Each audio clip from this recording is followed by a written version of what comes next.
Akashvani Adilabad 100.2 FM మనస్సు నిండా. बिस्मिल्लाहिर्रहमानिर्रहीम। अस्सलामु अलैकुम वरहमतुल्लाहि वबरकातुह। रमज़ानुल मुबारक का महीना आने वाला है। रमज़ानुल मुबारक हिजरी कैलेंडर के हिसाब से 9वां महीना है जो शाबान के बाद आता है। रमज़ानुल मुबारक के माने रमज़ान असल में अरबी ज़बान का एक लफ्ज़ है जिसके माने शदीद गर्मी के आते हैं। इस्लाम में रमज़ान की अहमियत, उसकी फ़जीलत बहुत ज़्यादा है। इस्लाम के 5 जो बुनियादी अरकान हैं जिसके बारे में अल्लाह के नबी हज़रत मोहम्मद सल्लल्लाहु अलैहि वसल्लम ने एक हदीस में इरशाद फरमाया, बुनियल इस्लामु अला खम्सिन शहादती अल्ला इलाहा इल्लल्लाह व अशहदु अन्ना मुहम्मदन अब्दुहु व रसूलुहु व इक़ामिस सलाह व ईताइज़ ज़काह व सौम रमज़ान व अदाइल हज। ये 5 बुनियादी अरकान हैं जिस पर इस्लाम की इमारत तामीर होती है, जिनमें से एक अहम तरीन रुकन रोज़ा है जो इसी महीने में रखा जाता है। रोज़े को अरबी ज़बान में सौम कहते हैं। सौम के लिटरेरी मीनिंग, उसके असल वर्ड मीनिंग रुकना के हैं।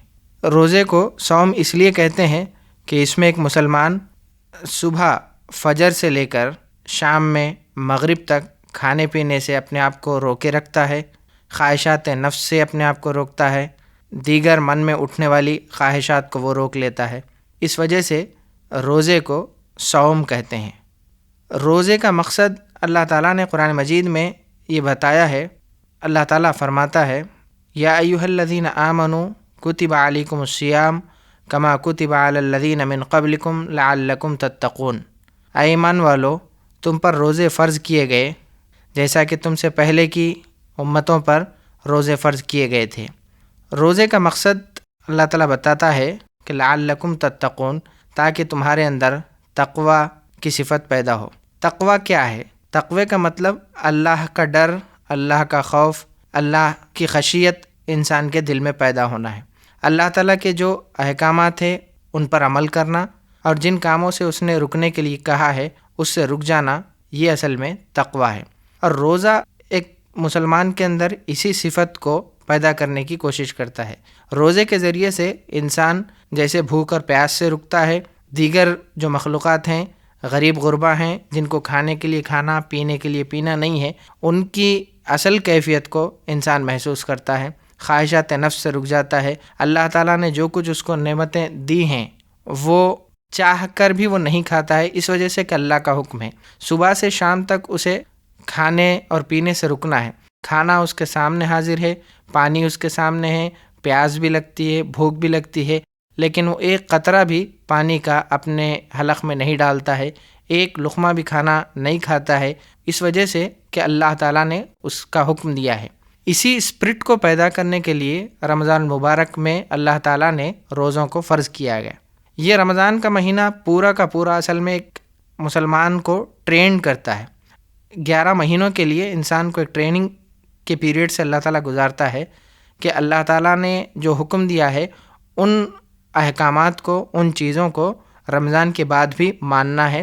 11 महीनों तक अल्लाह ताला के अहकामात की पाबंदी करना है और अल्लाह ताला ने जिन चीज़ों से मना किया है, रोका है, उन चीज़ों से रुक जाना है। इस रमज़ान को इतनी अहमियत क्यों है?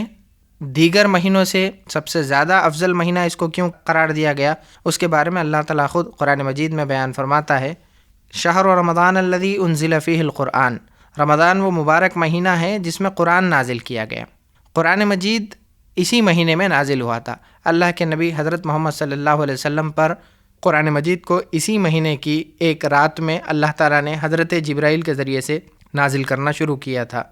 अल्लाह के रसूल सल्लल्लाहु अलैहि वसल्लम मक्के में उस वक्त मौजूद थे।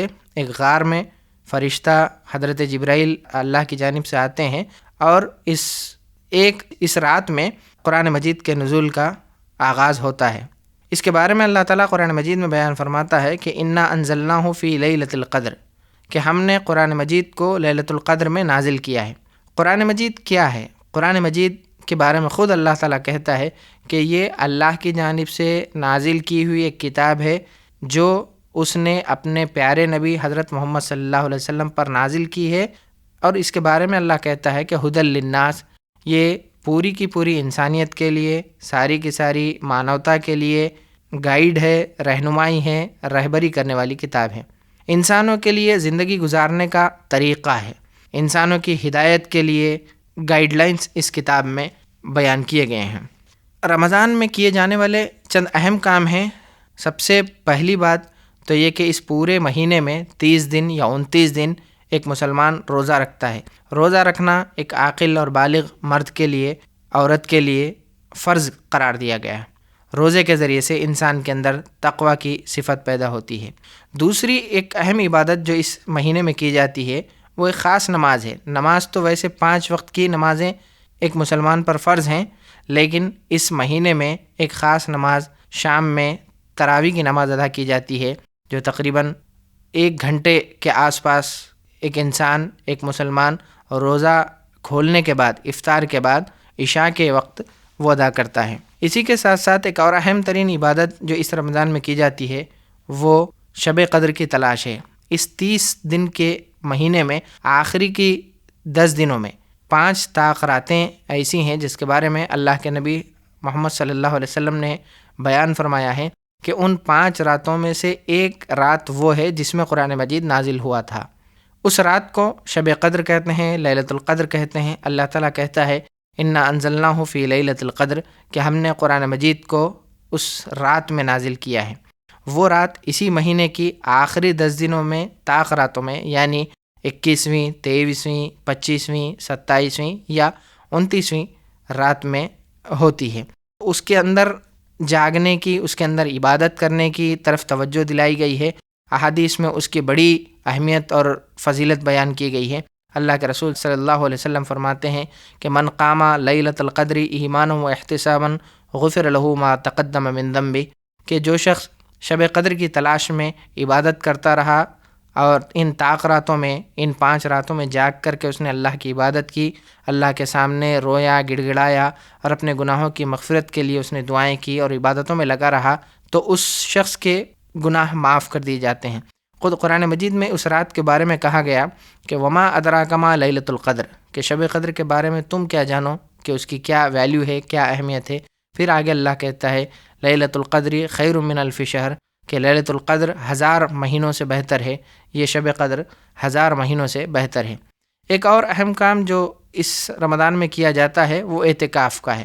آخری کے 10 دنوں میں ایک انسان، ایک مسلمان کو اس بات کی طرف راغب کیا گیا کہ وہ دنیاوی مصروفیات سے ہٹ کر کے مسجد میں بیٹھ جائے اور 10 دن یا 9 دن کا اعتکاف کرے، مسجد میں رہے، عبادتوں میں لگا رہے، ہر طرح کی عبادتیں، تاکہ اس کا تعلق اللہ تعالیٰ سے مضبوط تر ہو۔ ایک اور اہم کام جو اس رمضان میں مسلمان انجام دیتے ہیں وہ یہ کہ وہ صدقہ، خیرات اور انفاق، اللہ کے راستے میں انفاق کرتے ہیں۔ اللہ تعالیٰ سے، خالق سے رشتہ تو مضبوط ہوتا ہے عبادات کے ذریعے سے، لیکن غریب غربا اور ناداروں، یتیموں، بیواؤں، بے سہاروں کو ان کی کفالت اور ان کی دیکھ بھال کے لیے ایک مسلمان کو اس بات پر ابھارا جاتا ہے کہ وہ اپنی کمائی میں سے، جو اللہ تعالیٰ نے اسے دی ہے، اپنی کمائی میں سے کچھ حصہ طے کرے کہ وہ ان غریب غربا کے لیے تقسیم کرے۔ اللہ کے رسول صلی اللہ علیہ وسلم کا خود معمول یہ تھا کہ وہ عام دنوں میں تو خرچ کرتے ہی تھے، لیکن جب رمضان کا مہینہ آ جاتا تھا تو آپ کے انفاق کرنے کی صورت آندھی کی جیسی ہو جاتی تھی کہ وہ جو کچھ آپ کے پاس آتا تھا وہ تمام کا تمام غریبوں میں تقسیم کر دیا کرتے تھے۔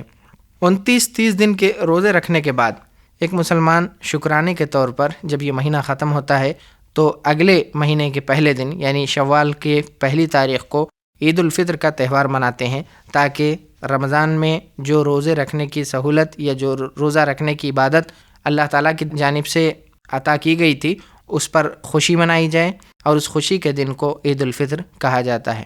ఆకాశవాణి ఆదిలాబాద్ 100.2 FM మనస్సు నిండా